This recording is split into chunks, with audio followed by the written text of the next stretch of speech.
كما كتب على الذين من قبلكم لعلكم تتقون صدق الله مولانا العظيم وبلغنا رسوله الكريم ونحن على ذلك من الشاهدين والشاكرين والحمد لله رب العالمين مولاي صل وسلم دائما ابدا على حبيبك خير الخلق كلهم والحبيب الذي ترجى شفاعته لكل حول من الاحوال مقتحم یا ربی بالمصطفیٰ بلغ مقاصدنا واغفر لنا ما مضى واسع الكرم یا اکرم الخلق معلما الوذ به سواك عند حلول الحادث الامم ثم الرضا عن ابی بکر وعن عمر وعن علی وعن عثمان ذی الکرم مولاي صلی وسلم دائما ابدا على حبیبک خیر الخلق كلهم۔ سورہ بقرہ کی آیت اور روزوں کی فرضیت۔ یا ایھا الذین آمنوا کتب علیکم الصیام، ایمان والوں تم پر روزے فرض کر دیے گئے جیسا کہ پہلی امتوں پر فرض کیے گئے تاکہ تم لعلکم تتقون، تاکہ تم متقی بن جاؤ۔ جہاں تک روزے کی فرضیت کا سوال ہے، میں اور آپ کسی کو اختلاف نہیں، اور ہم عمل پیرا بھی ہوتے ہیں، قطع مقدور لوگ روزہ رکھتے ہیں۔ جہاں تک لعلکم تتقون کا سوال ہے، یہاں کہ ہم سارے پیچھے ہٹ جاتے ہیں۔ خال کچھ لوگ ہیں جو لعلکم تتقون پر عمل کرتے ہیں، وگرنہ زندگی اسی روٹین میں چل رہی ہے، وہی کاروباری معاملات، وہی رشتوں کے مابین دراڑیں، وہی تلخیاں، وہی کدورتیں، وہی رنجشیں، وہی کینہ، وہی عناد، وہی بغض، وہی رویے۔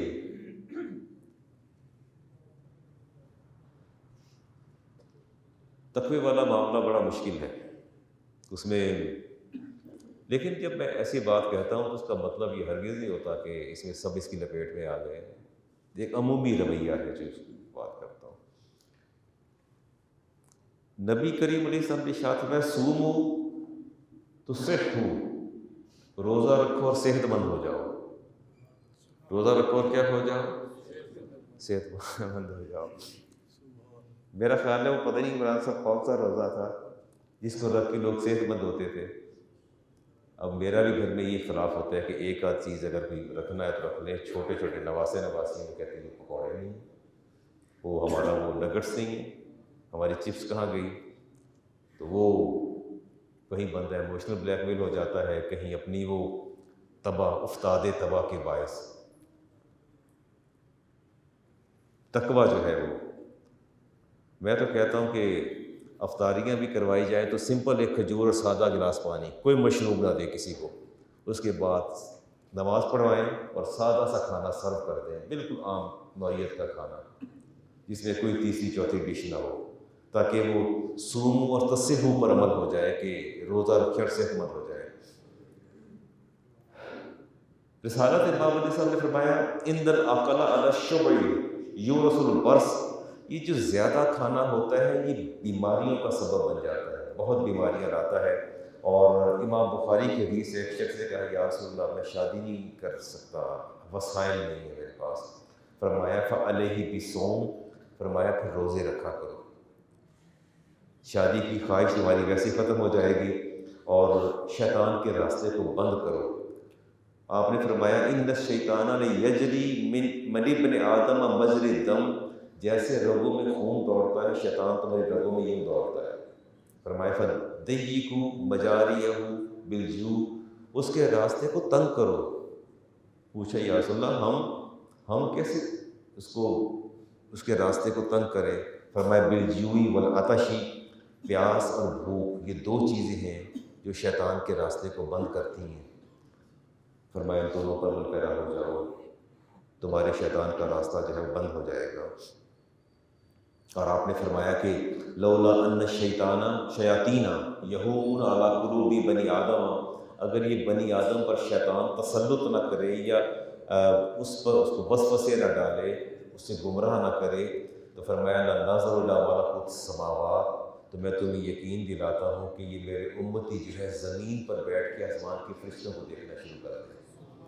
اگر شیطان ان کا پیچھا چھوڑ دے اور یہ شیطان سے دور ہو جائے، وہ نہ بھی آئے تو ہم خود دعوت دے دیتے ہیں۔ ہمارا تو مزاج ہی ایسا ہے، اپنے اندر اصلاح جو ہے۔ رسالت ماور سب کا شاد گرامی، اللہ تعالیٰ فرماتے ہیں بنی اسرائیل ان عبادی لیس لک علیہم سلطان، جو میرے بندے ہیں ان پر شیطان کا زور نہیں چلتا۔ تو کیوں نہ میں اور آپ اللہ کے بندے بن جائیں تاکہ شیطان کا زور تو ٹوٹے۔ مجھے اور آپ کو اللہ کا بندہ بننا ہے، نہ کہ اپنی خواہشات کا غلام ہمیں بننا ہے۔ اور فرمایا الجوع نور، بھوک نور ہے، اور فرمایا وشب نار، اور پیٹ بھر کے کھانا یہ جہنم کی آگ ہے۔ کھانا ہمیشہ بھوک ہو تو چھوڑ دینا چاہیے، ہاتھ پیچھے ہٹا لینا چاہیے، لیکن جب تک ہمارا کھانا حلق تک نہ آ جائے ہم سمجھتے ہیں کہ شاید ہم سیر نہیں ہوئے۔ سورۃ حاقہ کی ایک آیت ہے عمران صاحب، اللہ فرماتے کلوا واشربوا ہنیّا، سورۃ حاقہ کی آیت۔ اللہ تعالیٰ روزے قیامت آپ کو فرمائے گا کھاؤ اور پیو اور انتہائی خوشی کے ساتھ کھاؤ، بما اسلفتم فی الایام الخالیہ، یہ تمہیں اس لیے یہ دعوت دی جا رہی ہے کہ تم نے جو ماضی میں دن گزارے دنیا کے اندر۔ عبداللہ ابن عباس سے پوچھا وہ کون سے دن ہیں جو گزارے ہیں کہ اللہ خود دعوت دے گا کہ آؤ؟ اور حدیث پاک میں آتا ہے کہ اس آیت کی تشریح میں کہ اللہ تعالیٰ فرشتوں کو حکم دے گا، غلمان آئیں گے اور نعمتیں اٹھا اٹھا کے آپ کے سامنے لائیں گے اور کہیں گے کہ اللہ تعالیٰ کا حکم ہے کہ اب اس ساری نعمتیں جو چاہو کھاؤ، اس لیے کہ تم نے بما اسلفتم فی الایام الخالیہ، جو دنیا میں تم نے دن گزارے۔ ابن عباس سے پوچھا کہ کون سے دن؟ انہوں نے کہا حالت روزہ میں۔ آپ کے گھر میں سب کچھ موجود تھا، ناشتہ نہیں تھا، چاہے ہر چیز کا اہتمام موجود تھا، چھوڑ کے آ نہیں گئے، سوال ہی پیدا نہیں ہوتا قریب چلے جائیں۔ قریب جانا دور کی بات ہے، تصور بھی نہیں جاتا۔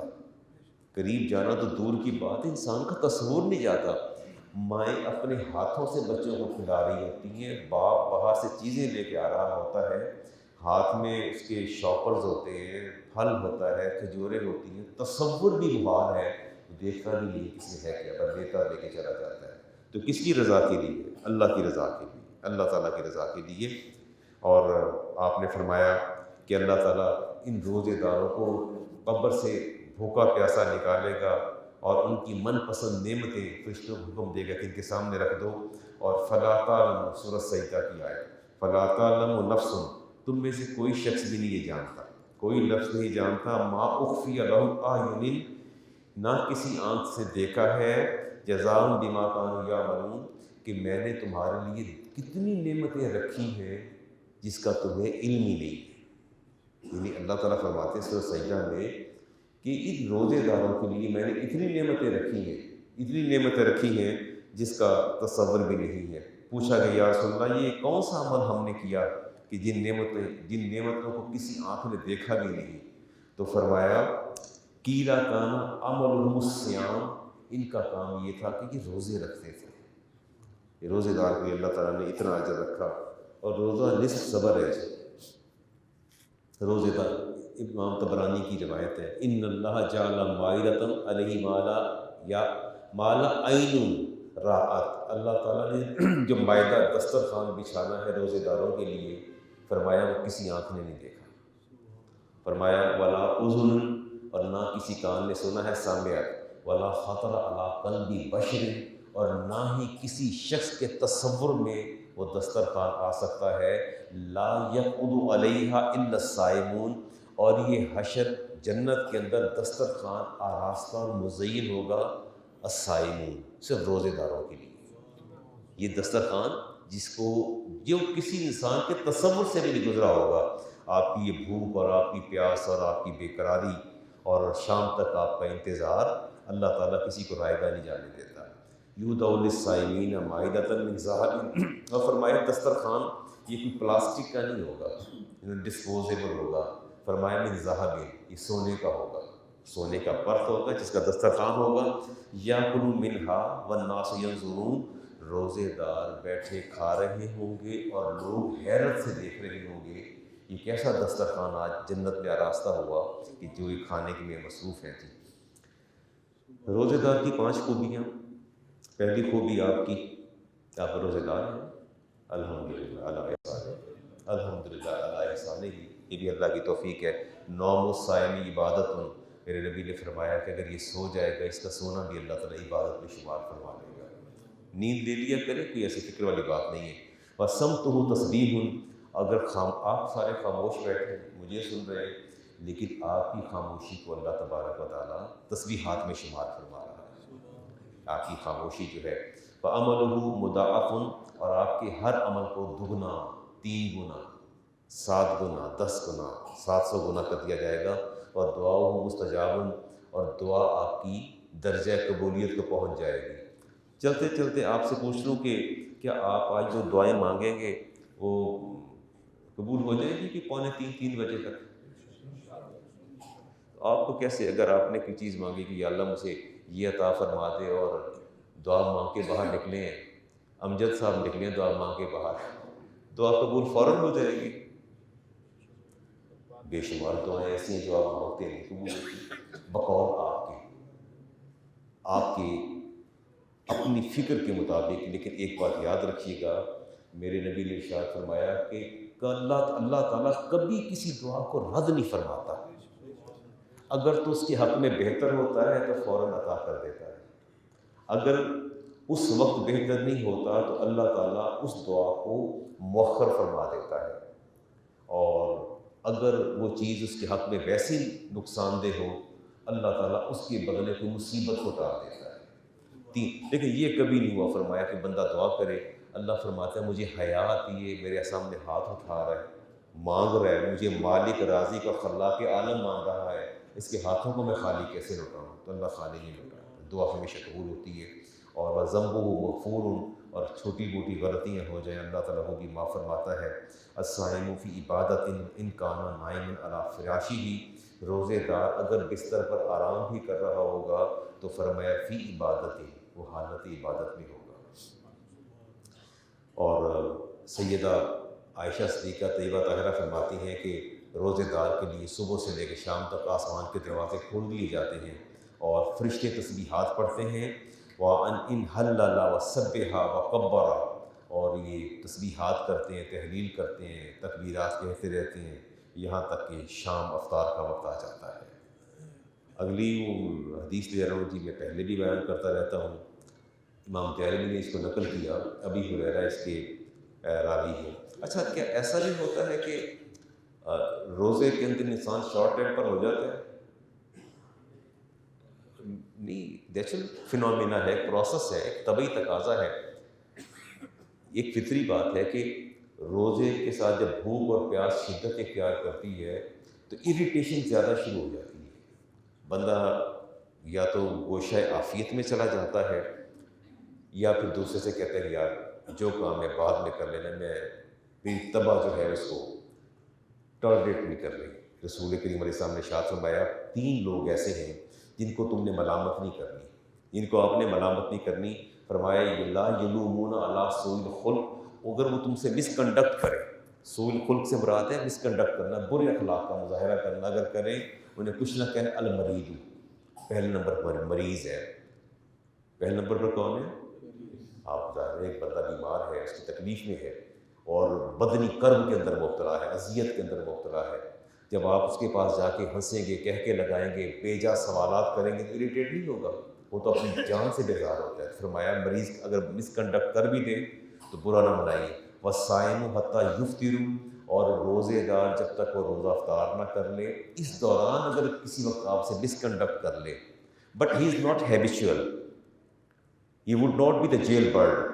عادی مجرم نہ ہو، بد زبان بد لحاظ نہ ہو، لیکن ویسے بندہ اچھا کرٹیس ہے، خوش اخلاق ہے، اچھے رویے کا حامل ہے، لیکن روزے میں اگر تلخ بات کہہ بھی دیتا ہے تو اس کو ٹالریٹ کریں، فرمایا اس کو کچھ نہ کریں، اس کی بات کو برداشت کر لیا کریں. اور فرمایا امام عادل جو ہے اس کو بھی اگر امام عادل کی سخت بات کہہ دے، ایسا امام جو آپ کا عدل و انصاف قائم رکھتا ہے، تو فرمایا اس کو بھی کچھ نہ کہا کریں. ان اللہ یوحی الی الحفظۃ. اللہ تبارک و تعالیٰ خود فرشتوں کو حکم فرماتا ہے لا تکتبوا علی صوام عبیدی بعد العصر سیئۃ. اللہ فرشتوں کو خود حکم فرماتا ہے، یہ نگہبان فرشتے جو ہیں اللہ انہیں حکم فرماتا ہے کہ عصر سے لے کے مغرب تک، عصر کی نماز سے لے کے علی صوامی عبیدی بعد العصری سیئاتن، اگر عصر کی نماز کے بعد پیک ٹائم ہوتا ہے روزے کا، اگر اس سے کوئی غلطی اور خطا سرزد ہو جائے تو اسے لکھا نہ جائے، اسے لا تکتبو، اسے نہ لکھا جائے اگر ایسی حالت ہے۔ اللہ تعالیٰ تو ہمیں ہر قدم پہ رعایت دینے کے لیے تیار ہے، خدا کرے کہ ہم روزے کے تقاضوں کو پورا کر سکیں۔ اور جابر بن عبداللہ فرماتے ہیں اذا سمتا فلیصم سماعتا، جب روزہ رکھے تو میرے نبی نے فرمایا کہ اپنی سماعتوں کا بھی روزہ رکھنا ہے، اور بصر کا، اور اپنی بصارت کا بھی روزہ رکھنا ہے، ولسانوں کا عن القذب، اور جھوٹ سے اپنی زبان کا بھی روزہ رکھنا ہے، والمعاصمی از الخادم، اور اپنے خدام کو اذیت دینے کا، ماتحتوں کو اذیت دینے سے بھی آپ نے باز رہنا ہے، دور رہنا ہے۔ اور پھر فرمایا کہ 5 اشیاء روزے کا اجر برباد کرتی ہیں، خمس یفطرون الصائم الکاذب، جھوٹ، والغیبت غیبت، والنمیمۃ چغلی، والیمین القاذبہ جھوٹی قسم، والنظر بشہوۃ، اور ایسی شہوت کی نظر جو کسی غیر محرم پر ڈالی جائے، یہ ساری روزے کے اجر کو برباد کر دیتی ہیں۔ ایک آدمی جھوٹ بھی بولتا ہے، غیبت بھی کرتا ہے، چغلی بھی کرتا ہے، نگاہ شہوت بھی اس نے ڈال دی، اور یہ ساری اس نے برائیاں کی، تو روزے کا کیا بنے گا؟ روزہ آپ کی رائے درکار ہے مجھے، روزہ انٹیکٹ رہے گا یا فاسد ہو جائے گا؟ روزہ رہے گا، روزہ رہے گا۔ کوئی تقریر تو ہم کر نہیں رہے، سوال جواب بھی چلتے رہ رہے ہیں۔ آپ فرمائیے کہ میں جھوٹ بھی بول رہا ہوں، غیبت بھی کر رہا ہوں، چغلی بھی کر رہا ہوں، بددیانتی بھی کر رہا ہوں، خیانت بھی کر رہا ہوں، سارے کام پر میں روزے دار ہوں، میرے روزے کا کیا بنے گا؟ روزہ قائم رہے گا؟ روزہ قائم رہے گا، روزہ قائم رہے گا۔ روزے کی صحت پہ فرق نہیں پڑے گا، فرق پڑے گا تو اجر و ثواب پہ پڑے گا۔ فرق کس پہ پڑے گا؟ میں نے تراویحیں نہیں پڑھی، اگرچہ میں نے رات کو پڑھی ہیں، میں ویسے بتا رہا ہوں، میں پڑھتا ہی نہیں تراویح، میرا کاروبار ہے، میرے معاملات ہیں، یہ میری ڈیوٹی ہے، میں روزہ رکھتا ہوں، میرا روزہ ہوگا کہ نہیں ہوگا؟ کیا مشروط ہے تراویح کی اور روزے انٹر ریلیٹ ہیں دونوں؟ نہیں۔ اس کا مطلب ہے تراویح الگ عبادت ہے، روزہ الگ عبادت ہے، اور میرے رویے، میرا مزاج اور میرے صغائر اور کبائر الگ ہیں، روزہ الگ ہے۔ وجہ کیا ہے؟ حدیث قدسی ہے الصوم لی وانا اجزی بہ، روزہ میرے لیے ہے اور اس کا جزا میں خود ہوں۔ ایک میں آتا ہے میں خود اس کی جزا ہوں اور جزا میں خود دوں گا۔ میرے اور آپ کے اعمال اگر کسی کے ساتھ زیادتی کی ہوگی تو ٹرانسفر اور منتقل ہو جائیں گے، سوائے روزے کی، باقی ہر عمل جو ہے وہ منتقل ہو جائے گا۔ ٹھیک ہو گیا جی، آگے کوئی لیتے ہیں۔ اچھا یہ بتائیے کہ آپ نے میرے سامنے بیٹھ کے کسی کی برائی شروع کر دی ہے، یا سب بیٹھے ہیں اور کسی کی برائیاں، میں مثال ہوں، جسٹ سائٹڈ این ایگزامپل، برائیاں کیے چلے جا رہے ہیں، میرا تو کوئی گناہ نہیں ہے نا، کیا مجھے بھی مجرم سمجھتے ہیں کہ نہیں؟ آپ بتائیں، بولا تو کریں کیا ہے؟ آپ فرمائیے، قمر صاحب آپ بتائیے کہ اگر آپ کسی بندے کی 10 برائیاں کرتے ہیں میرے سامنے، اس کی غیبت کرتے ہیں، تو میرا کیا قصور ہے؟ اس کا گناہ سارا آپ پر ہے یا مجھ پر بھی ہے؟ مجھ پر بھی ہے۔ اچھا میں برابر کا شریک ہوں اس غیبت میں، جتنا گناہ عذاب آپ کے ذمے ہے اتنا ہی میرے ذمے ہوگا، یا صرف آپ ہی ہوگے، میں اس میں بری ذمہ ہوں؟ تو اگر کوئی آپ کے سامنے کسی کی برائی شروع کر دے تو آپ کیا کہیں گے؟ منع کر دیں۔ اس کی کوئی بنیاد اور اساس بھی ہے منع کرنے کی؟ ہاں، آپ کہیں گے کہ ہمارے نبی نے ارشاد فرمایا والمغتاب والمستمع شریکان فی الاسم، غیبت کرنے والا سننے والا دونوں برابر کے شریک ہیں۔ جتنا عذاب غیبت کرنے والے کو، برائی کرنے والے کو ہوگا، اتنا ہی سننے والے کو ہوگا۔ اور ہم کیا کرتے ہیں؟ او یار چھڑ جان دے یار، او رہن دے یار، او چلو اللہ معاملہ، یار ساتھ ساتھ انجوائے بھی کرتے ہیں، لطف اندوز بھی ہوتے چلے جاتے ہیں، اس کو موقع بھی فراہم کرتے ہیں کہ وہ آپ کو اور سنائے اور سنائے، ساتھ اس کو لیپا پوتی بھی کرتے ہیں، یار چھڑ رہن دے، سانوں کوئی لوڑ ہے کسی کے اخلاق گنا کرن دی، وہ دی اپنی قبر، وہ چھڑ یار، ساتھ سنتے بھی جاتے ہیں۔ ریسٹرکٹ ہم، اسٹرکٹلی اس کو روکیں کہ یار خاموش ہو جاؤ، چینج یور ٹاپک، اپنا موضوع بدلو۔ اللہ فرماتے ہیں انکم اذا مثلہم، اللہ فرماتے ہیں سورۃ النساء میں کہ یہ بھی انہی کی مثل ہے جو برائی کر رہے ہیں، غیبت کر رہے ہیں، چغلخوری کر رہے ہیں۔ ہم نہیں کریں گے، نہیں کریں گے، نہیں کریں گے، انشاءاللہ نہیں کریں گے۔ چلو یہاں تک تو بات ختم ہوئی، اور اللہ تعالیٰ فرماتے ہیں کہ میرے بندوں کی پہچان ہے التائبون، توبہ کرنے والے۔ سورۃ توبہ کی آیات ہیں، یہ مومن کی پہچان۔ آپ سارے مومن ہیں، صاحب ایمان ہیں۔ اللہ فرماتے ہیں ان کی پہلی پہچان ہے التائبون، یہ توبہ کرنے والے۔ آپ توبہ کریں گے انشاءاللہ۔ اللہ والعابدون، آج عبادت کریں گے۔ پہلواں صاحب ہم تو شروع سے کر رہے ہیں، روز اول سے کر رہے ہیں۔ اور والحامدون، اللہ کی حمد بیان کریں گے۔ یہ اللہ تعالیٰ نے حافظ سرفراز صاحب آپ کی نشانیاں بتائی ہیں۔ اللہ فرماتے ہیں میرے مومنین کی، صاحب ایمان کی نشانی ہے توبہ کرتا رہتا ہے، عبادت کرتا ہے، میری حمد کرتا ہے، صائمون، روزے بھی رکھتا ہے۔ کیا کرتا ہے؟ آپ نے رکھے روزے۔ راکعون، رکوع بھی کرتے ہیں، وساجدون، سجدے بھی کرتے ہیں، والآمرون بالمعروف، اور اچھی بات کا حکم دیتے ہیں، اچھی بات کا حکم دیتے ہیں۔ اگر کوئی زکوٰۃ نہ دے رہا ہو، کوئی فدیہ نہ دے رہا ہو، یہاں تو ایسے لوگ بھی موجود ہیں کہ جو حسن ظن رکھتے ہوئے لاکھوں کے اعتبار سے اپنے والد گرامی کے دے دیتے ہیں کہ یہ فدیہ میرے والد کا، کوئی یقین بھی نہیں، لیکن اس کے باوجود وہ اتنا بھی سمجھوتا نہیں کرتے اپنے ماں باپ کی، یعنی ان سے محبت پر اتنا بھی سمجھوتا نہیں کرتے۔ تو اچھی بات کا حکم دینا چاہیے۔ تو کیا اگر آپ کے والدین پر روزے ہوں گے تو ان کا فدیہ آپ ادا کریں گے؟ نہیں، ضرور کریں گے۔ والناہون عن المنکر، اور کیا برائی سے آپ روکیں گے؟ روکیں گے۔ والحافظون لحدود اللہ، اور اللہ کی حدود کو قائم رکھیں گے۔ تو اس کا مطلب یہ ہوا کہ آپ مومن ہیں۔ آپ کیا ہیں؟ مومن ہیں۔ اللہ تعالیٰ نے مومنین کی یہ پہچان اور نشانیاں بتائی ہیں۔ تائب بندے کی صفت ہے، تواب اللہ کی صفت ہے۔ اور دو چیزیں ہیں جی، ایک تو سیلف اکاؤنٹیبلٹی ہے اور دوسرا سیلف ریکٹیفیکیشن ہے۔ دو چیزیں ہیں، ایک خود احتسابی ہے، ایک اصلاح نفس ہے۔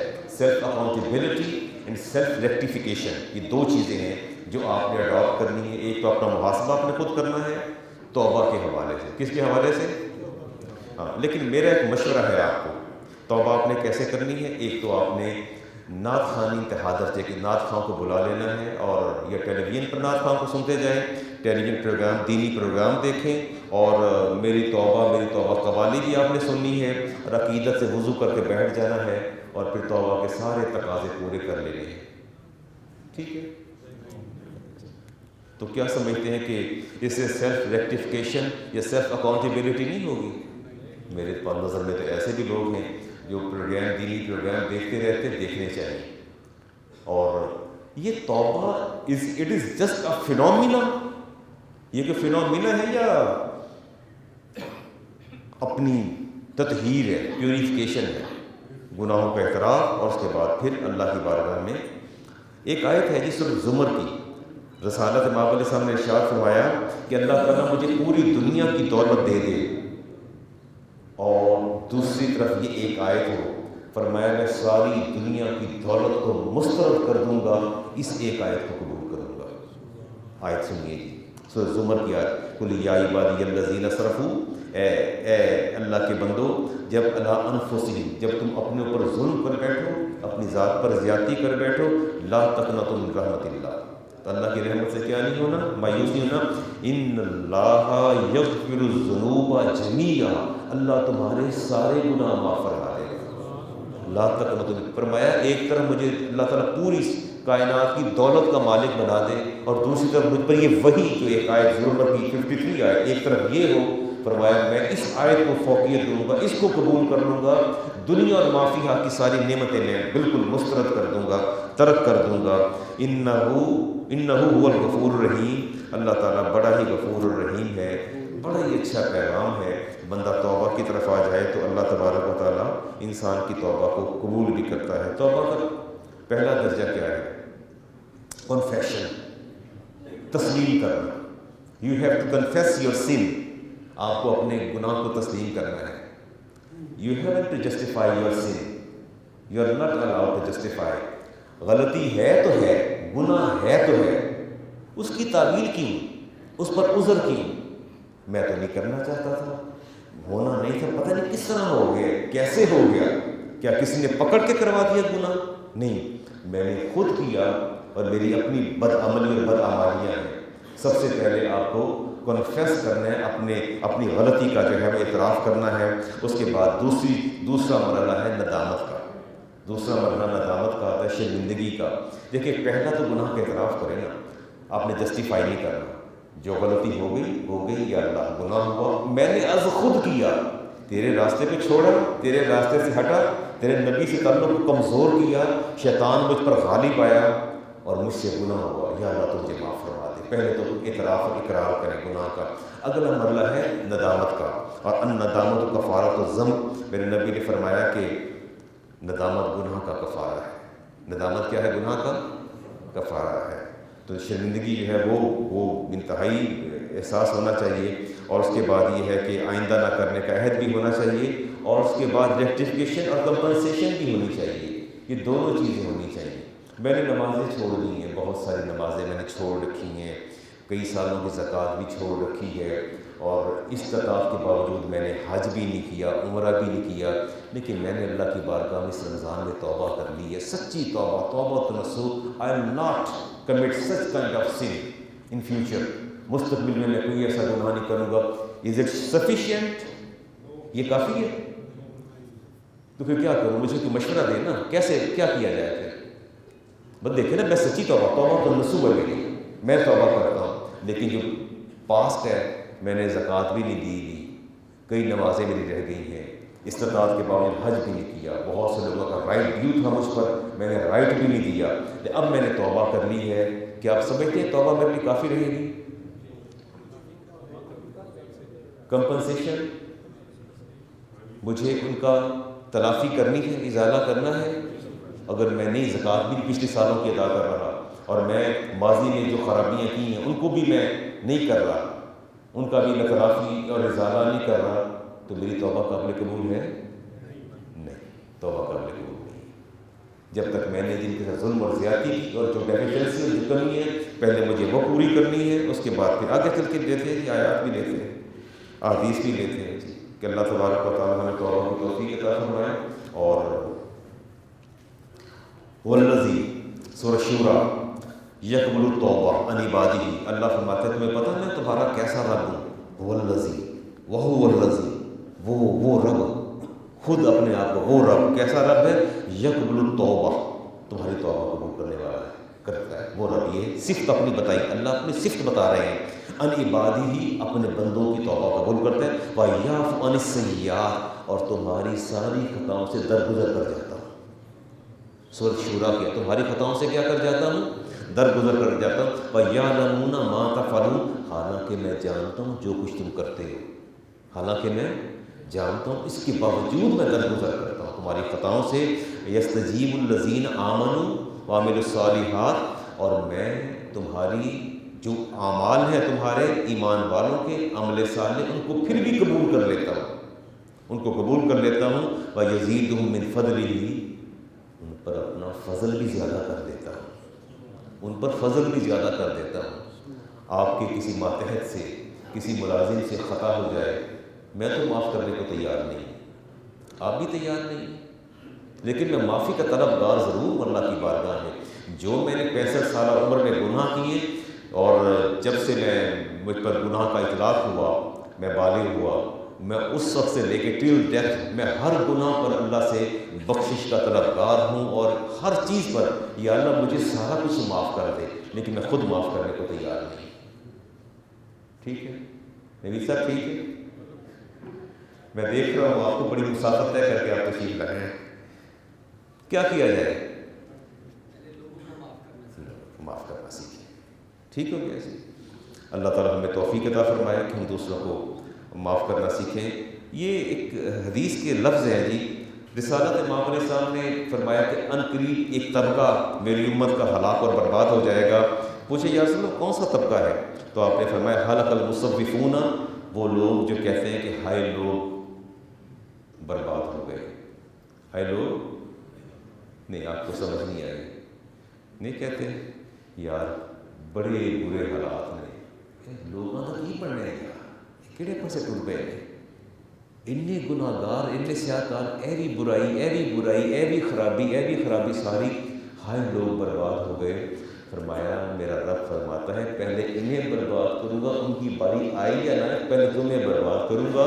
ان کو معاف کرنا، ان کو بخشنا وہ میرا حق اور میرا رائٹ ہے، وہ میں بہتر جانتا ہوں میں نے کسے معاف کرنا اور کسے معاف نہیں کرنا۔ یہ تمہارا نہیں ہے کہ تم لوگوں کے فیصلے کرتے پھرو۔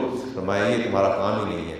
رسالت امام علیہ السلام نے ارشاد فرمایا کہ اللہ تعالیٰ توبہ کو سمجھ دیتا ہے جاتا ہے المؤمن، جب بندہ توبہ کرتا ہے کتب اللہ تعالیٰ لہ بکل یوم مرہ عبادت سنۃ، اللہ تعالیٰ ہر دن کی عبادت کو 1 سال کی عبادت میں شمار کرتا ہے، ٹھیک ہے۔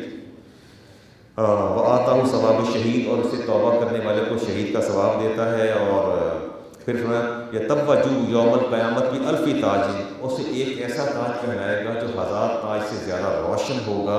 ففتح له فی قبرہ باب الی الجنہ، قبر کے اندر جنت کا دروازہ کھول دے گا۔ کس کے لیے؟ بھول گئے؟ توبہ کرنے والے کے لیے۔ کس کے لیے؟ توبہ کرنے والے کے لیے۔ اور پھر آپ نے فرمایا کہ جب وہ اٹھے گا قیامت کے دن تو ملک عن یمینہ ملک عن شمالہ ملک بیدہ ملک خلفہ، اس کے دائیں بھی فرشتے ہوں گے، بائیں بھی فرشتے ہوں گے، اس کے آگے بھی فرشتے ہوں گے، اس کے پیچھے بھی فرشتے ہوں گے۔ اور فرمایا کہ اللہ تبارک و تعالیٰ سارے فرشتوں کے گھراؤ میں سے لے کے آئے گا، اور جوان بچے میرے نا، اگر ہال میں اگر میں کیلکولیٹ کروں تو نوجوان بچے زیادہ ہیں، یعنی اگر میں دیکھوں مجھ جیسے جو ہیں وہ کم ہے، لیکن آپ میں دیکھتا ہوں ینگسٹر جو ہیں وہ زیادہ ہیں۔ تو یہ نوجوان بچے بھی توبہ کرنا چاہتے ہیں؟ بچے تو بولے ہی نہیں، جن کو میں آنر کرنا چاہتا ہوں حدیث سنا کے وہ بولے ہی نہیں ہے، خاموش ہو گئے۔ اور اللہ کے بندوں کو علامہ صاحب توبہ کرنا چاہتے ہیں، ہم اللہ کی بارگاہ میں توبہ بجا لانا چاہتے ہیں۔ ہم آئے کس لیے؟ ہمیں جمعہ تو 2 بجے ہوگا، ابھی تو 1:30 بجے ہے، ہم اس لیے آ کے بیٹھے ہیں کچھ آپ سے سنیں۔ ہم توبہ کرنے کے لیے آئے اللہ کی بارگاہ میں۔ میرے نبی نے ارشاد فرمایا اذا مات شاب طائب، جب کوئی نوجوان توبہ کرتا ہے، فرمایا وہ توبہ کرتا ہے یرفع اللہ العذاب عن مقابر المسلمین 40 عاما لکرامت علی اللہ، اللہ ان پر یہ احسان فرماتا ہے کہ جہاں ان کی قبر بن جاتی ہے اللہ تعالیٰ 40 قبریں اسکیئر فٹ میں جتنی قبریں آتی سب سے عذاب کو اٹھا لیتا ہے، سب سے عذاب کو اٹھاتا ہے۔ اتنا اللہ تعالیٰ ان نوجوانوں میں جوانی کے اندر جو بندہ توبہ کی طرف آتا ہے۔ اب اگر آپ سوال کریں علامہ صاحب، میں تیزی سے چلتا ہوں، مسائل کی طرف بھی چلنا ہے۔ عبداللہ ابن مسعود فرماتے ہیں کہ اصل توبہ کرنے والا کون ہے؟ پہلی بات نمبر 1، آپ سے پوچھا یا رسول اللہ، آپ نے پوچھا ابن مسعود بتاؤ اتدرون من تائب، توبہ کرنے والا کون ہے؟ قلنا اللہ و رسول عالم، یا رسول اللہ آپ جانے یا رب جانے، ہمیں کون کیا پتہ صحیح توبہ کرنے والا کون ہے؟ فرمایا من تاب ولم یتعلم العلم فلیس بتائب، جو توبہ کرے اور توبہ کرنے کے بعد پھر بھی علم حاصل نہ کرے، لیس ہو تائب، وہ توبہ کرنے والا پہلا سٹیپ آ گیا۔ پہلا، اگر آپ نے توبہ کرنی ہے تو پہلا سٹیپ آپ کا کیا ہوگا؟ آپ کا کسی بھی اپنے علاقے کے عالم دین مفتی سے رابطہ ہوگا، اور آپ ہر قدم پر شرعی رہنمائی دیں گے، علم لیں گے، آپ ہر بات پہ کوئی بھی قدم اٹھائیں گے پوچھیں گے یہ شرعی ہے یا غیر شرعی۔ پھر اگلی بات ومن تاب ولم یزد فی العبادۃ فلیس بتائب، توبہ کرنے کے بعد اس کے معمولات میں عبادت میں اضافہ نہیں ہوتا تو وہ بھی توبہ کرنے والا دوسرا پیمانہ آ گیا۔ ویسے اضافہ ہونا چاہیے توبہ کرنے کے بعد، معمولات بدلنے تو چاہیے نا جی۔ تیسرا ومن تاب ولم یرضی الخصم فلیس بتائب، اور جو اپنے روٹھے ہوئے لوگوں کو نہ منائے توبہ کرنے کے باوجود، فرمایا وہ بھی توبہ کرنے والا نہیں۔ ناراض ہو منا لیا کرے، کوئی بھی ناراض ہو، اس کا منیمم لیول جو حدیث پاک میں آتا ہے، بس اوقات اپنے اتنے بدخصلت، اتنے بے رحم، اتنے سنگ دل ہوتے ہیں کہ لاکھ کوشش کے باوجود ان کا دل جو ہے وہ پسیجتا نہیں ہے۔ میرے نبی نے ارشاد فرمایا جب ایسی صورتحال پیدا ہو جائے کہ مد مقابل بڑے سنگ دل بے رحم اور اس کے دل میں رقت اور نرمی نہیں ہے، تو فرمایا کہ آنا جانا رکھا کرو، خوشی اور غمی میں سلام دعا کر لیا کرو، رشتوں کو منقطع نہ کیا کرو، جب ملاقات ہو سلام کر لیا کریں، خوشی ہو کال کریں، مبارکباد دیں، دکھ ہو جنازے میں دعا میں شامل ہو جائیں. اس سطح تک مراسم جو ہیں ان کو قائم رہنا چاہیے. میری باتیں آپ کو سمجھ آ رہی ہیں؟ آ رہی ہیں؟ آپ قریب ہو جائیے، وہ شیخ صاحب فرما رہے ہیں کہ قریب ہو جائیے. اچھا، ومن تاب ولم یغیر لباسہ وزینتہ فلیس بتائب. یہ بات حدیث پاک سنیے گا، جو بندہ توبہ کرے اور توبہ کرنے کے بعد اس کے لباس اور زینت میں تغیر نہ آئے، تبدیلی نہ آئے، وہی سولہ سنگھار، وہی سیلون، وہی پارلر، وہی ڈریسنگ، وہی آراستگی، بس. رسالت امام علیہ السلام نے ارشاد فرمایا کہ توبہ کرنے کے بعد اگر تمہارے اندر یہ تبدیلی نہیں آئی کہ جہاں آپ 10,000 کا لباس پہنتے ہیں آپ سوئچ کر کے 5,000 پہ آ گئے ہیں، جہاں ہفتے میں 6 بار سیلون جاتے ہیں اپنے فیشیل کے لیے، اس کو آپ ترک کر دیں. میرا خیال ہے میں اس پر خاموش ہوں تو بہتر ہے. بلکہ جو اللہ تعالیٰ نے دی شکل و صورت اسی پر اکتفا کر لیا جائے تو بہتر ہے. اس کے نتائج بھی بڑے بسا اوقات بھیانک اور خوفناک نکلتے ہیں. مجھے اچھی طرح یاد ہے ایک ڈاکٹر تھیں اپنے شوکت خانم کی اور دوسرا انجینئر تھا، اور دونوں کو جب شادی، دونوں میرے بہت ہی قریبی تھے، جب شادی ہوئی تو اس کے بعد طلاق کی بات چلی. میں جب اچانک پتہ چلا بہت پریشان ہوا. میں نے پوچھا کیا وجہ ہے؟ جب دونوں کو میں نے کوآرڈینیٹ کروایا، جب گیا ان کے درمیان حکم بن کے گیا، تو انہوں نے کہا کہ 2-3 ملاقاتیں ہوئی تھیں، لڑکی بہت خوبصورت تھی، یہ گوری چٹی تھی، لیکن جب یہ اگلے دن بغیر میک اپ کے سامنے آئی ہیں تو ہم ڈر گئی، تو ہماری بہو ہی نہیں، یہ تو کوئی اور ہے. پتہ نہیں کس چیز کا کمال تھا کہ کیا چہرے کی حیت بھی بدل جاتی ہے، یا آپ زیادہ بہتر جانتے ہیں. بہرطور جی، توبہ کرنے والا وہ ہوتا ہے جس کی معمولات میں فرق پڑ جائے اور اپنی زینت اور اپنے لباس کو بھی منیمم لیول پر لے آئے. اور فرمایا ومن تاب ولم یتصدق فلیس بتائب. توبہ کرنے کے بعد بھی اگر بندہ صدقہ نہیں کرتا تو اس کی بھی کوئی توبہ نہیں، سچائی سے کام نہیں لیتا، صدقہ نہیں کرتا. لیکن ہم تو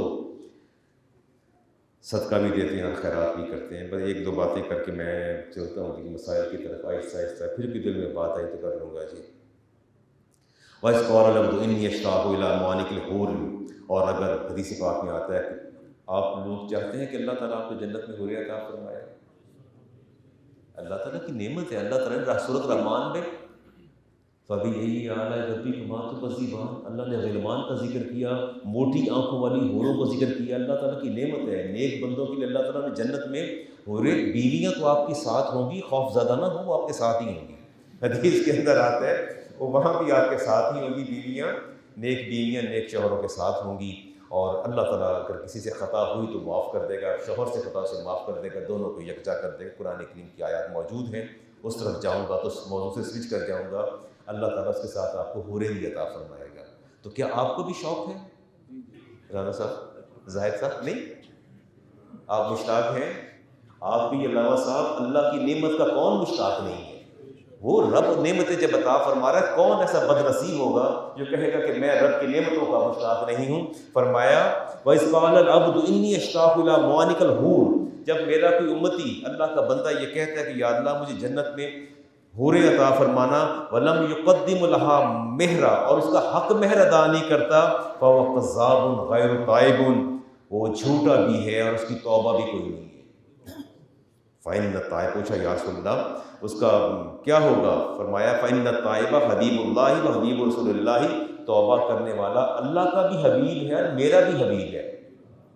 اللہ تعالیٰ آپ کو اپنا حبیب فرما رہے ہیں، اللہ کے حبیب نے بھی آپ کو اپنا حبیب فرمایا. پر جو توبہ کرتا ہے وہ اللہ کا بھی حبیب ہے. فَإِنَّ التَّائِبَ حبیب اللہ وحبیب رسول اللہ، وہ اللہ کا بھی حبیب ہے اور میرا بھی حبیب ہے. ان اللہ یحب التوابین ویحب المطہرین، اللہ تعالیٰ پاک لوگوں کو پسند فرماتا ہے. تو یہ حق مہر کیسے ادا کریں گے آپ حوروں کا؟ کیا کریں گے آپ؟ کوئی ین، ڈالر، یورو، پاؤنڈ کی لے کے جائیں گے قبر کے اندر؟ چلیے ہے پہ آپ نے ادا کرنا ہے. اعمال، نیک اعمال صالح، آپ اچھے اعمال کریں گے. اور یہ ابراہیم علیہ السلام بار بار پڑھتے تھے یا کریم العفو یا کریم العفو پڑھتے رہتے تھے. اللہ تبارک و تعالیٰ نے جبریل امین کو بھیجا اور فرمایا ابراہیم سے پوچھیے اتدری ما کرم عفوہ، ان سے پوچھیے کہ بار بار پڑھتے یا کریم العفو، یہ کیوں پڑھتے، اس کا معنی کیا ہے؟ کہ اللہ عالم، اللہ جانے۔ آپ نے کہا میں نہیں جانتا، تو اللہ تعالیٰ نے وہی نازل فرمائی اذا عفا عن عبد، کہ میرا خلیل بار بار کہتا ہے اے معاف کرنے والے، اے کرم کرنے والے، اے درگزر کرنے والے، ان سے پوچھو تو صحیح میرا درگزر ہے کیا؟ یہ صبح و شام ایک ہی تسبیح کرتے ہیں یا کریم العفو یا کریم العفو، یہ بار بار مجھے کریم بھی کہتے ہیں اور درگزر کرنے والا بھی کہتے ہیں۔ پوچھو جا کے میرے خلیل سے کہ میرا درگزر ہے کیا، اس کا لیول کیا ہے میرے درگزر کا، کس حد تک میں درگزر کرتا ہوں۔ ابراہیم علیہ السلام کا یہ اللہ تعالیٰ کی ذات بہتر جانتی ہے، فرمایا میں نہیں جانتا، لا عالم۔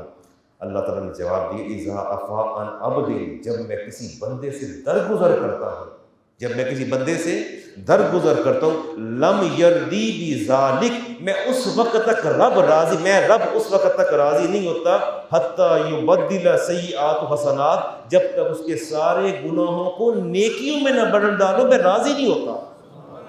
یہ میرا درگزر ہے، یہ میرا درگزر ہے، ایک میرے بندے کا درگزر ہے، ایک میرا درگزر ہے۔ میرا درگزر یہ ہے کہ جب بندہ مجھے یا عفو کہتا ہے یا کریم العفو کہتا ہے، کریم درگزر کرنے والے، تو ان کو بتا دیجئے کہ میرا درگزر یہ ہے کہ میں جب تک اس کے سارے گناہوں کو نیکیوں میں نہ بدل ڈالوں تب تک میں راضی نہیں ہوتا۔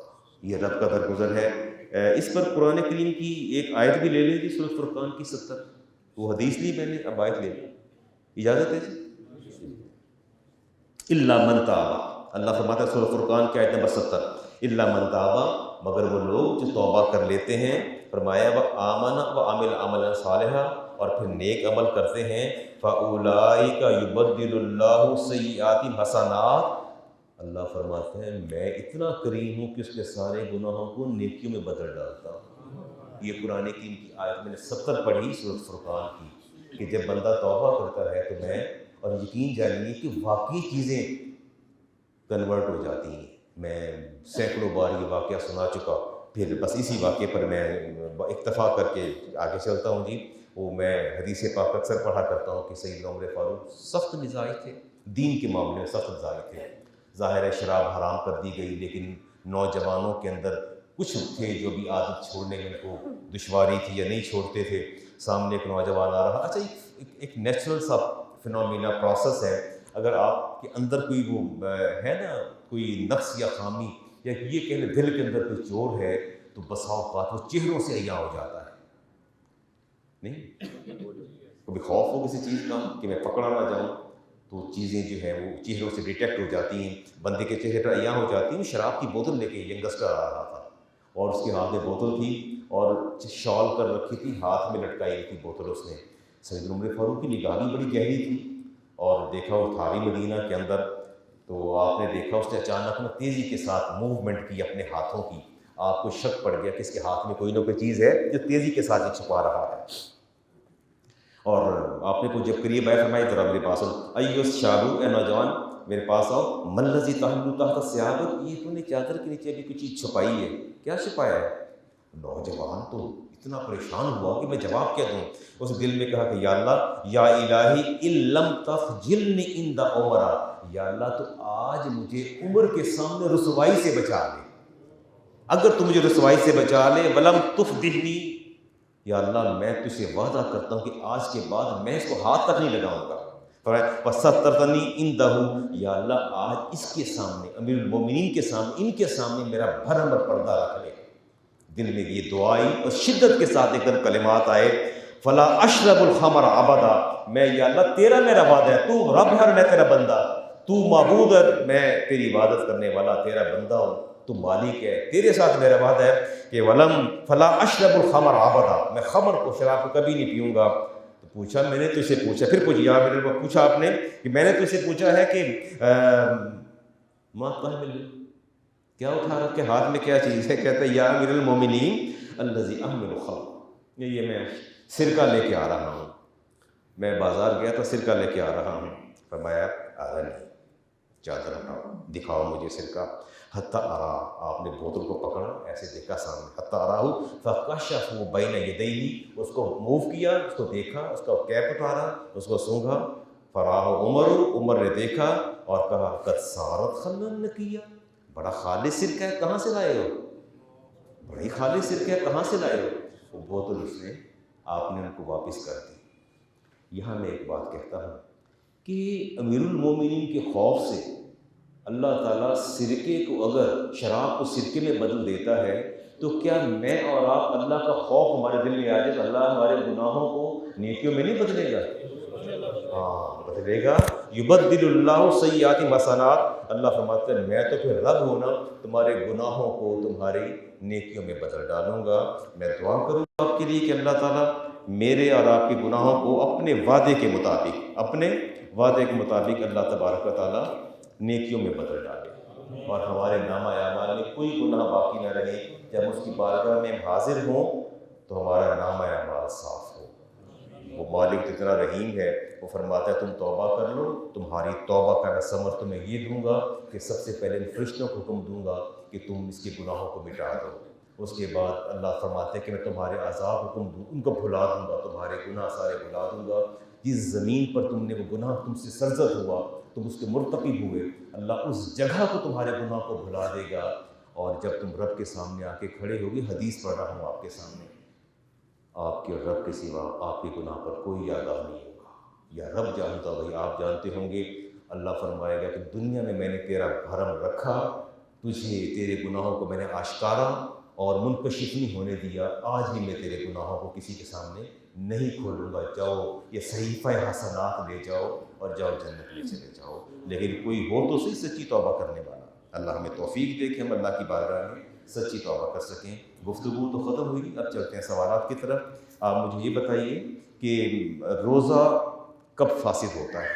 کوئی ایسا ایک سمپل فارمولہ دے دیں، پڑھے لکھے لوگ ہیں پڑھتے چلے آئے ہیں، ایک سمپل فارمولہ ہمیں میسر آ جاتا ہے، اس پر پوری ایکسرسائز سالو کر لیتے تھے، اوپر فارمولہ لکھ دیتے تھے، وہ لیول اے لیول بہت سے لوگوں نے کیا ہوگا، اوپر ایگزامپل ہوتی، 2-3 ایگزامپل آتی تھی، فارمولے سے ساری ایکسرسائز سالو کر لیتے تھے۔ ڈاکٹر صاحب ایسے ہی کرتے تھے، پوری مشق کر لی ہو جاتی، اوپر A+B کا سیکر کہ مجھے یاد ہے A+B³ ایک فارمولہ دیا ہوتا تھا، اس کے بعد کویسچنز آ جاتے تھے، کہیں اس کو جو ہے وہ ایکسپینڈ کرنا ہوتا تھا، کہیں اسکویز کرنا ہوتا تھا، ہم اس کو کنورٹ کرتے رہتے تھے، کھولتے تھے، میتھمیٹکس بڑے اچھے انداز میں کرتے رہتے تھے۔ تو کوئی فارمولہ ہے آپ کے پاس؟ اچھا چلے، تو گویا نوجوان بچے نے بتایا کہ علامہ صاحب جب جسم کے اندر کوئی چیز داخل ہو تو روزہ جاتا رہتا ہے، اور اگر کوئی چیز جو ہے وہ خارج ہو تو پھر وضو جاتا ہے یا روزہ جاتا ہے؟ وضو جاتا ہے۔ تو گویا آپ کو رسالت امام علیہ السلام کا پیغام یاد ہے، الوضو مما خرج، وضو جو ہے کسی چیز کے خارج ہونے سے ٹوٹتا ہے، والصوم مما دخل ولیس مما خرج، روزہ کسی چیز کے داخل ہونے سے ٹوٹتا ہے نہ کہ خارج ہونے سے۔ تو کیا مجھے بلڈ ٹیسٹ کروانا ہے؟ would you like to allow me for lab test? can I give my blood? آپ بتائیے نا، ابھی تو آپ نے خود تو کہا ہے کہ علامہ صاحب سہم کیوں گئے؟ میں نے تو حدیث پڑھی، آپ خود بتا رہے ہیں، خود ہی سہم جاتے ہیں۔ میں نے ابھی آپ نے عمران صاحب خود سب بتا رہے ہیں، میرے لیے سارے میرے بچے بھی ہیں، دوست بھی ہیں، بھائی بھی ہیں، سارے کہہ رہے کہ رسالت امام علیہ السلام نے فرمایا کہ کسی چیز کے داخل ہونے سے روزہ جاتا رہتا ہے، خارج ہونے سے وضو جاتا ہے، میں نے بلڈ دینا ہے۔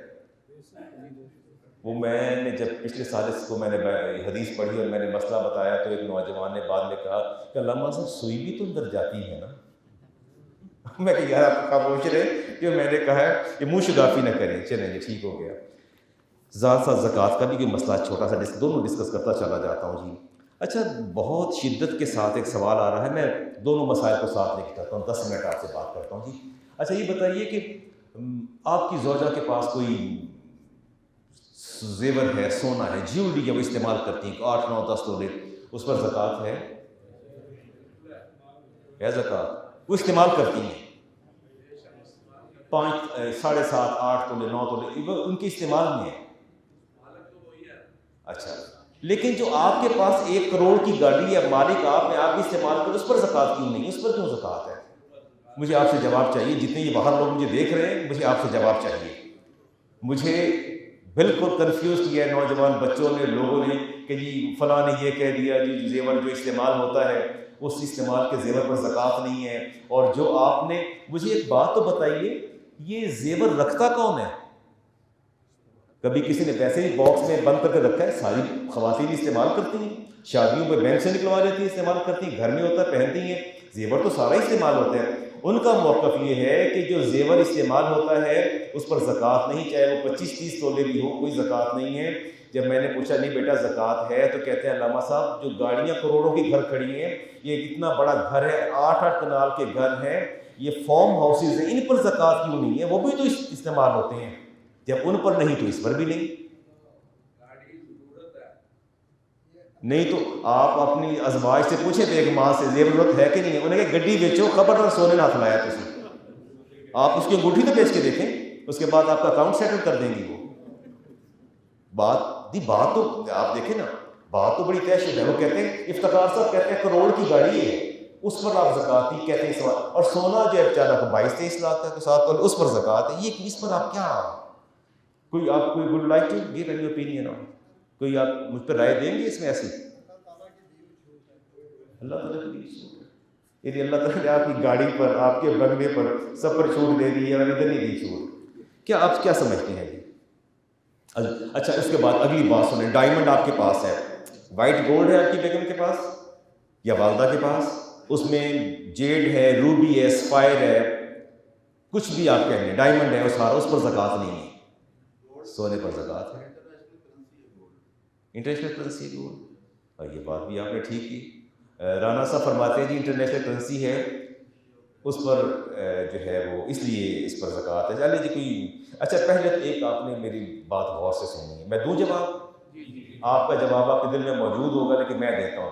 پہلا تو ایک قانون جو اللہ تعالیٰ نے آپ کو دیا، وَمَا آتَاكُمُ الرَّسُولُ فَخُذُوهُ، جس بات کا حکم میرا نبی تمہیں دے دے اس کو سن لو، اس پر عمل پیرا ہو جاؤ۔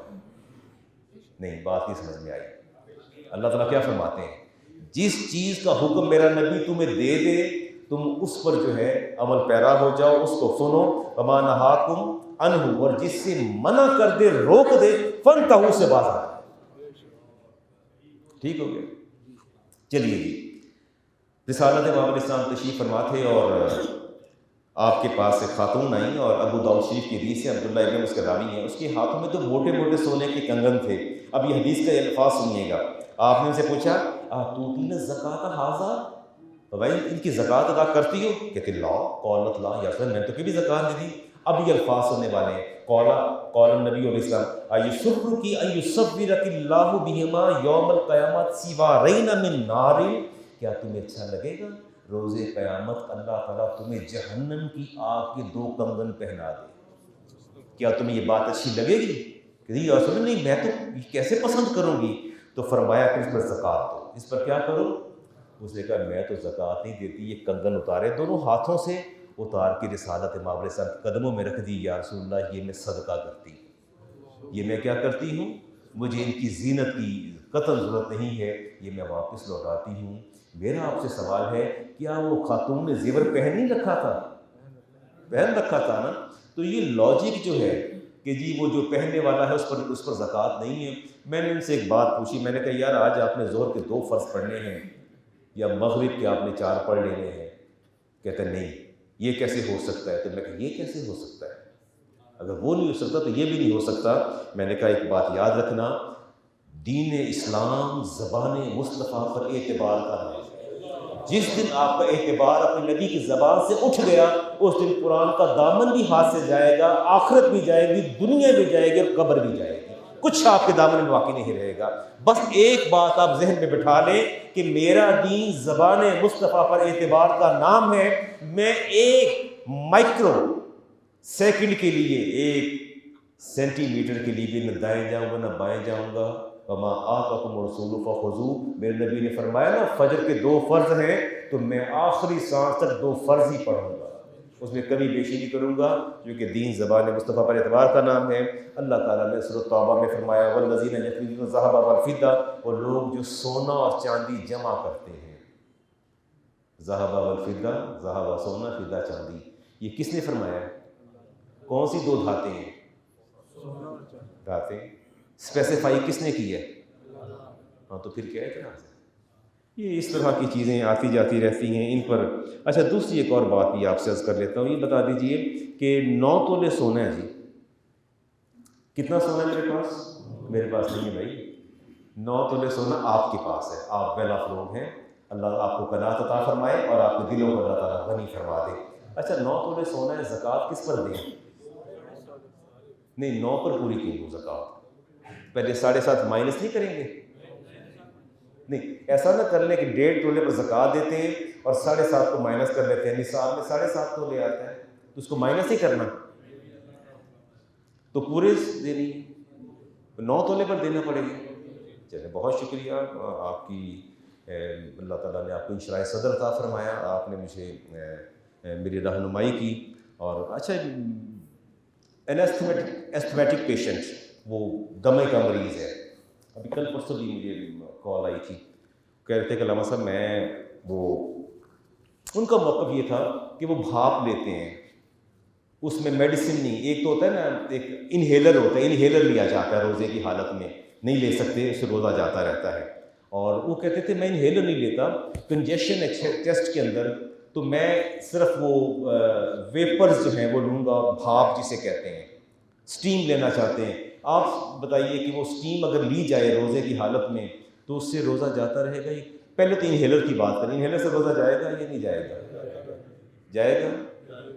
ٹھیک چلیں، اس پر تو اپرووڈ، ایگریڈ، چلیں یہ انہیلر تو چھوڑیں۔ اب if I would like to inhale steam, just only steam without any medicine، میں بغیر کسی میڈیسن کے اسٹیم لیتا ہوں، چیسٹ کنجیشن ہے مجھے، میں نے اسٹیم لینی ہے، اس سے بھی روزہ کیوں؟ پانی ویپر جائے۔ چلیے ٹھیک ہے۔ کان رسول، ابو داؤد شریف کی حدیث کا نمبر 2357، کان رسول اللہ اذا افطر، جب آپ روزہ افطار فرماتے، ذهب الظمأ، فرماتے پیاس چلے گی، وابتلت العروق، اور میری رگیں تر ہو گئیں، میری رگیں تر ہو گئیں، وثبت الاجر انشاءاللہ، اور میرا اجر ثابت ہو گیا، اجر میرا کیا ہو گیا؟ ثابت ہو گیا۔ تو رگوں کا تر ہو جانا یہ بھی روزے کے جانے کا باعث بنتا ہے۔ یہاں تک اتفاق ہوا؟ چلیں آگے چلتے ہیں جی۔ اچھا میں نے پوری کسی حالت ناگزیر میں میں نے بوتل دے دی خون کا، میں نے دے دیا، پوائنٹ دے دیا، تو دے دوں؟ تو روزہ قائم رہے گا؟ کیوں؟ صحابہ کرام رسالت امام علیہ السلام سے سوال کیا کرتے تھے اور آپ جواب عنایت فرمایا کرتے تھے۔ اللہ تعالیٰ سب سے زیادہ غضبناک اس بندے پر ہوتا ہے جو سوال نہیں کرتا، جو کیا نہیں کرتا؟ سوال نہیں کرتا۔ ابھی ہم نے علم کی بات کی، جہاں کہیں اشکال ہو اس کا بھی خیال کر لیے۔ کان میں نے دوا ڈالی ہے، روزہ ٹوٹ جائے گا؟ کان میں دوا ڈالی میں نے، اب میں شو آف ہینڈ تو نہیں کرتا، لیکن کوئی آواز آ جائے کان میں میڈیسن میں نے ڈراپس ڈالے ہیں، روزہ ٹوٹے گا؟ اگر ایئر ڈرم پردہ پھٹا ہوا ہے تو پھر ٹھیک ہو گیا۔ اور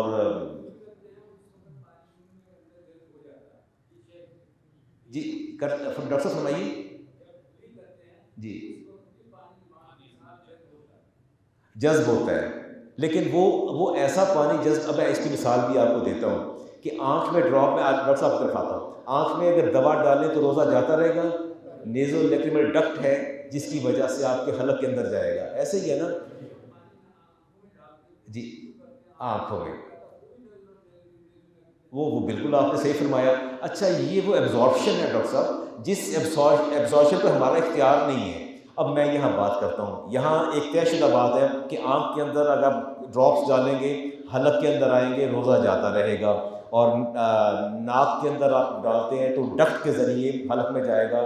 لیکن آپ یہ بتائیے کہ جب سرما لگاتے ہیں 2-3 سلائیاں بھر کے دائیں میں 2-3 بائیں میں، تو کیا کبھی آپ نے فیل کیا کہ وہ حلق سے باہر آتی ہے سیاہی؟ اس کی آتی ہے، غور کیجیے گا، کیونکہ اب عادت نہیں رہی، پرانی خواتین تو سرمے ڈالا کرتی تھی نا۔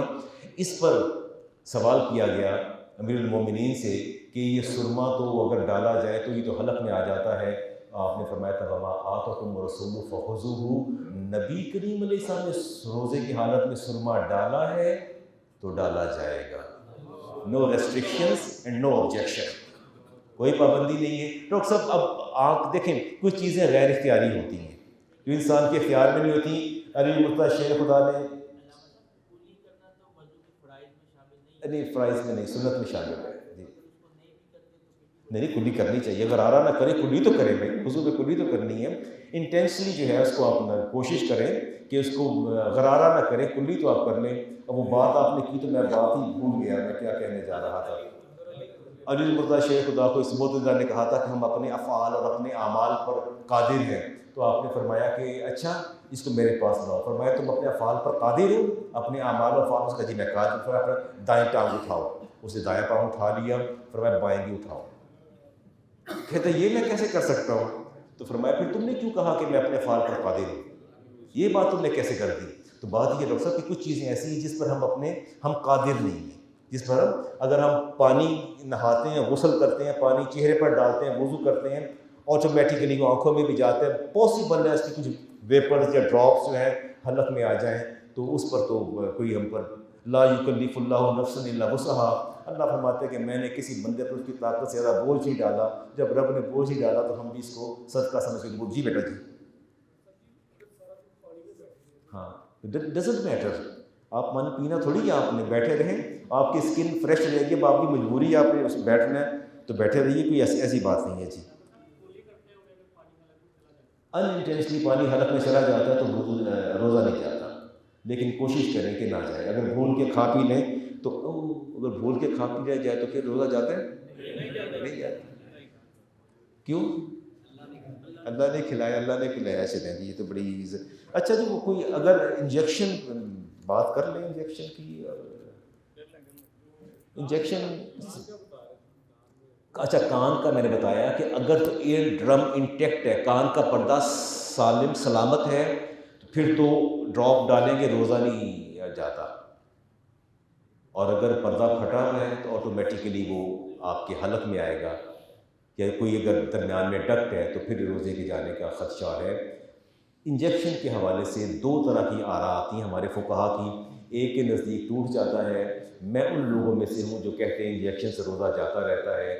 ہمارے دوسرے علماء جو ہیں وہ کل پرسوں کسی خاتون کا فون آیا تھا کہ میں نے بیٹی کو منع کیا، بہو کو سر پر تیل نہ لگاؤ تو تیل لگائے چلے جا رہی ہے. میں نے کہا تھا روزہ ختم ہو گیا تم سر پر تیل لگوایا ہے، چلا جائے گا روزہ. Is there any passage or route between the skin of your head up to your stomach؟